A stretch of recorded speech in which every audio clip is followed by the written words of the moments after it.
Hello world, it's Lee Kelson coming to you from our Fire Tech Connect studio here in beautiful sunny Queensland, Australia. And this morning I'm joined by Bobby Ouyang, who is the co-founder and CEO of Skybrowse. Bobby, welcome to Fire Tech Connect. Thanks for having me, Lee. You got some big shoes to fill. Follow on from guys, so you better be as interesting. All right. I'll try my best. No pressure, man. I'll try to top him. So Skybrowse. So before we get into Skybrowse, that's really cool drone stuff. Like I think I mentioned to you, I'm a Sunday hack, drone enthusiast. I love getting it up there and doing some video. But you guys are doing some really cool stuff with 3D modeling and 3D rendering. Before we get into the Skybrowse thing, just give us a little bit of your background and how you ended up in the drone space. Yeah, absolutely. So Skybrowse started about 4 years ago as a research project at Rutgers University. I was one of the researchers, and my co-founder, Dr. Jin, was the PhD and the researcher in charge of it. And we built the core algorithms of 3D modeling using video instead of pictures. And we made it really, really quick over the past 4 years. And we chose video instead of pictures because video is essentially a series of pictures. So we have a lot more data than traditional ways of making a 3D model. So from there, long story short, I got into a motorcycle accident and I realized that emergency response was really, really inefficient, where multiple police cars were showing and there were fire trucks as well as ambulances, but I was the only person in the accident. So I realized that drones can play a huge role in this, and we decided to continue Skybrowse and commercialize it all together. So based on that, I'm just a nerd. I wrote a bunch of code like 4 years ago, and then 2 years ago, I stopped writing code and focused more on the business development side, just mentioning Skybrowse and networking. And here we are today, simplifying 3D modeling for a lot of first responders. So far, we've mapped out crime scenes using Skybrowse. We've mapped out car crashes, fires, natural disasters. We're using Skybrowse for coronavirus at the moment as well. So far, there's a lot of interesting new use cases that public safety and first responders are using Skybrowse for. Right, and so we'll talk about the fire stuff. Obviously, that's what we're really interested in. But the coronavirus, what sort of use case is there for the coronavirus for Skybrowse? So about 2 weeks ago, we launched a drone donation program with the National Public Safety Drone Donation Program. And we're donating licenses to first responders in need of quick tech right away. And the magic of Skybrowse is that it's just 2 taps. There's only 2 buttons in our app, Skybrowse and Exit. So you don't need tenuous training to make a 3D model. So far, they've mapped out test sites to look at entrances and exits. So you can, with our 3D models, they're accurate down to the centimeter. So you can measure how large each entrance is and maintain proper social distancing, as well as maintaining capacity of the building altogether, right, without infecting the workers as well as other people. We've also mapped out homeless shelters because I read a study this morning that about 70% of homeless people in homeless shelters have coronavirus. Most of them are asymptomatic, so we don't really know who has it, but it's based on early testing results, it's really high. So with homeless shelters, what we're trying to do is maintain proper social distancing by making 3D models of them, looking at inflow and outflow of people to protect both the homeless as well as the workers there. Wow. And so what's the application in fires? I mean, that's the thing that, obviously Fire Tech Connect, we're super interested in. I've watched some of your video. We'll check out some of your video in a minute, but how do you see the application in managing and dealing with fire situations, wildfire and bushfires? It's really good for fire investigation, where we've mapped out controlled burns. Ocean County Fire has been using Skybrowse for car fires, structure fires, and some other different fire investigations. And all of a sudden, you no longer have to take a bunch of pictures to collect all this evidence. A lot of a first responder's job is taking down paperwork, collecting evidence, and it's very time consuming. So we decided to simplify that factor by using Skybrowse. So all you have to do now is fly your drone directly above the area that's been burned down. And you tap Skybrowse, the drone will fly itself, it'll record video, you upload it within 10 minutes, you get a 3D model. It's the world's fastest 3D modeling platform out there, and it requires no training whatsoever. So now all the evidence of any sort of fire is now saved in our GovCloud, which is CJIS compliant and also has military grade encryption. So there's some challenges around the regulatory environment, isn't there, and compliance. I know that I was talking to a few people over the last few weeks that are in that drone space, and they're saying one of the problems with using drones in fire situations is as soon as the drone goes up, all of the other aircraft have to come down, or they have to fly at a certain height, and that limits their capacity to be able to have an impact.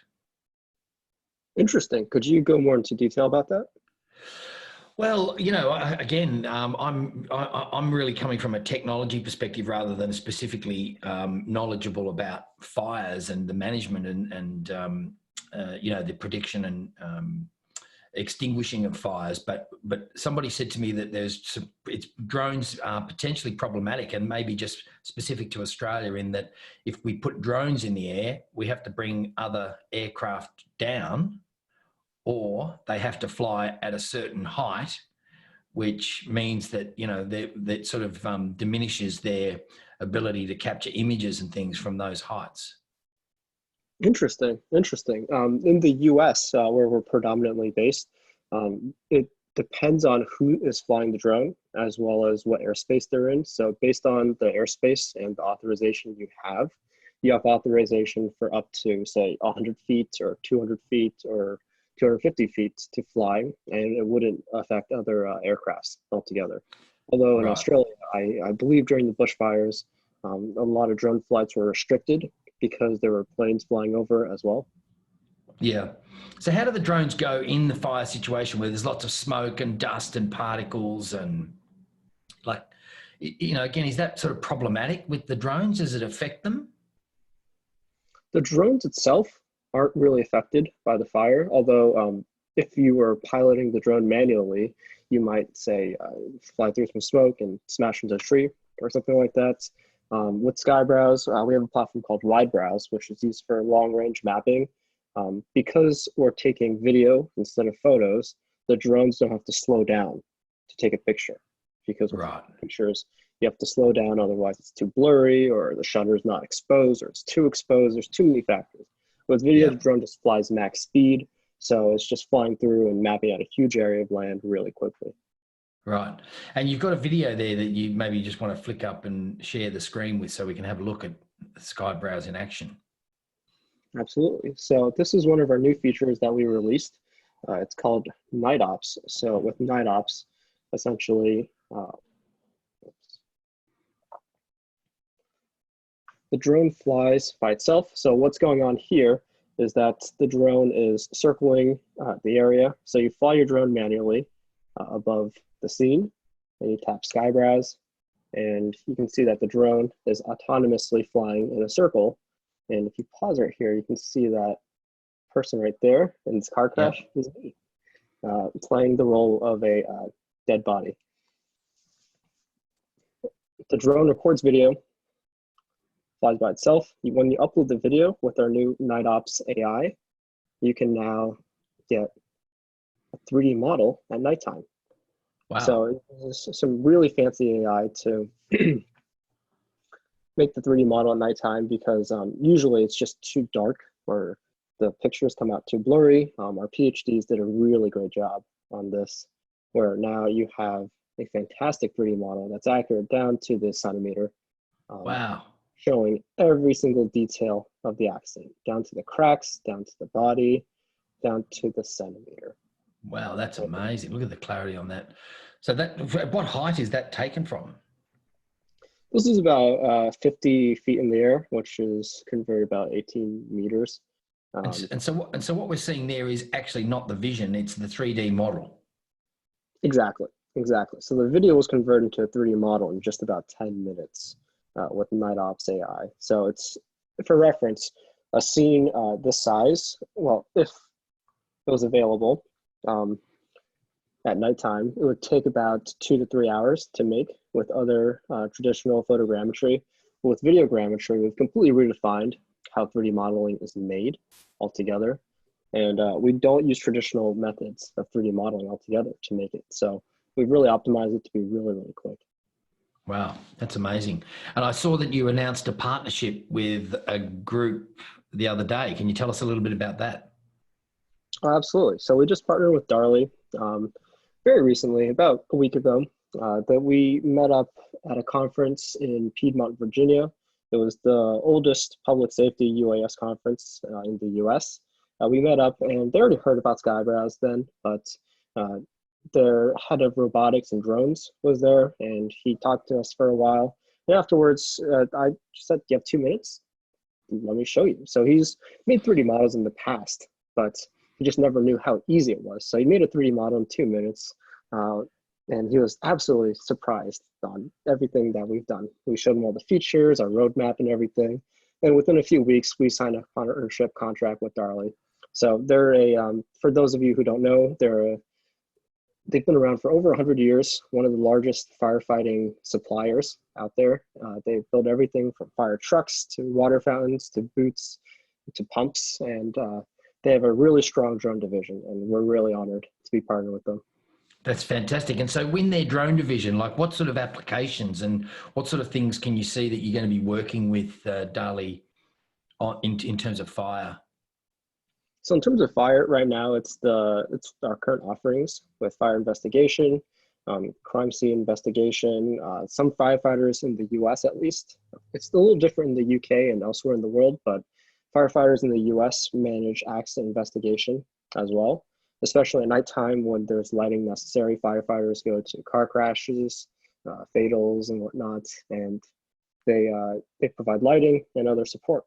So. Right. One of the advents of using drones is providing drone support. So area support altogether of car crashes, and they can use Skybrowse for mapping as well. So ultimately the goal with the partnership with Darley is that Skybrowse will be an invaluable tool on top of drones. If you buy a drone, you also purchase a Skybrowse license to really amplify the power of your drone. And in terms of the Australian market, obviously we've just come through a catastrophic fire season. Now we're into the virus season, and very soon we're going to be back into the fire season. Go figure, right? That's the world we live in. Have you made any headway into the Australian market? Are you talking to anyone down here? Just a few departments right now. It seems like our competitors have taken a huge lead because we've only launched about 5 months ago. So they've taken a pretty big lead in both Australia as well as the US. So we're kind of the underdogs right now.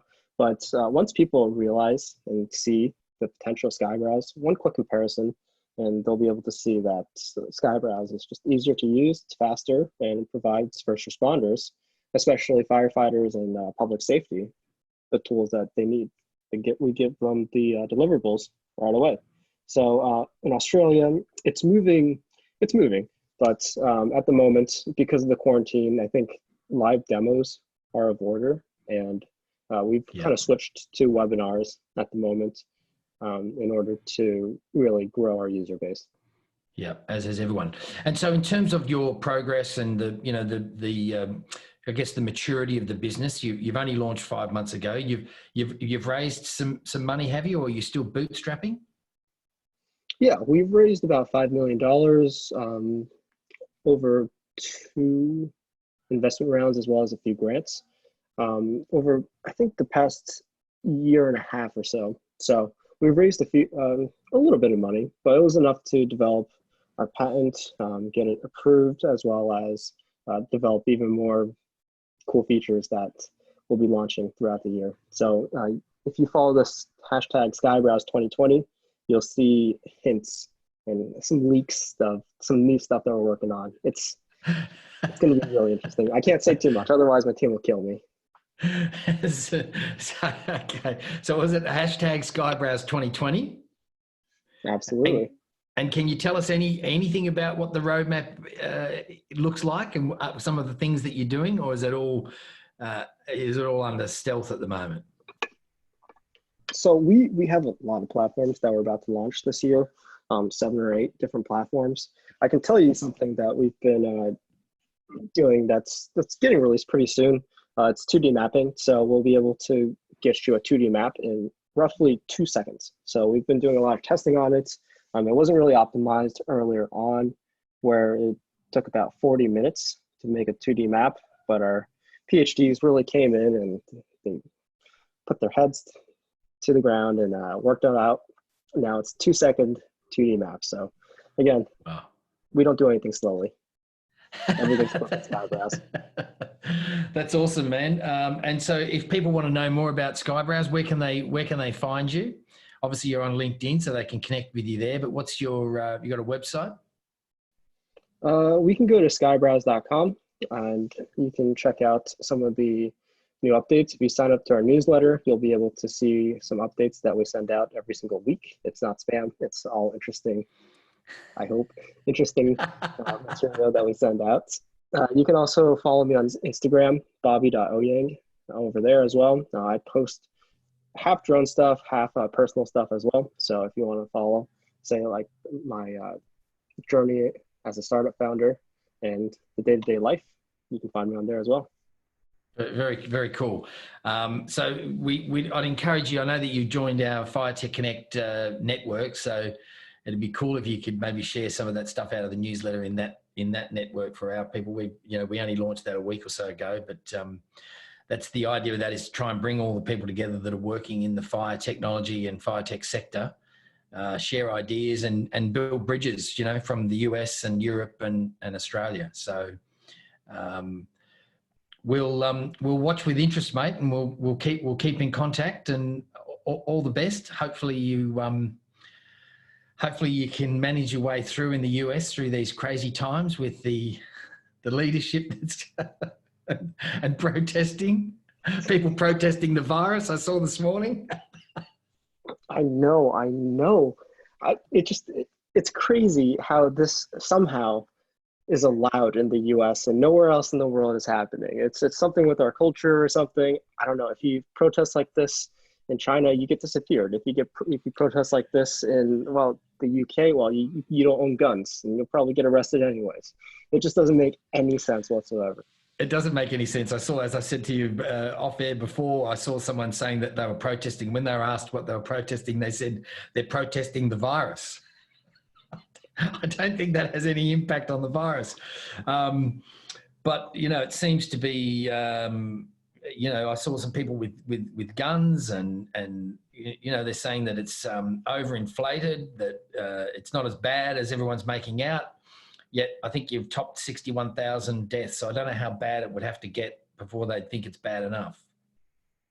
Well, I've heard that if your Facebook group gets 1,000 or 1,000,000 likes, then there's a vaccine for the virus. But I mean, that's just what I've heard on social media. I'm not really sure. All right, Bobby, thanks for your time this morning. And we'll be posting this out on our socials, and I'll post it out on my LinkedIn. I think early next week we're scheduled to go up. So great. Thanks for talking with us, and great to see you this morning. And we'll be watching Skybrowse with interest over the next 12 months or so.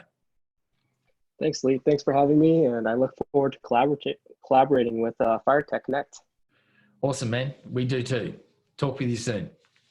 Cheers. Take care. Okay.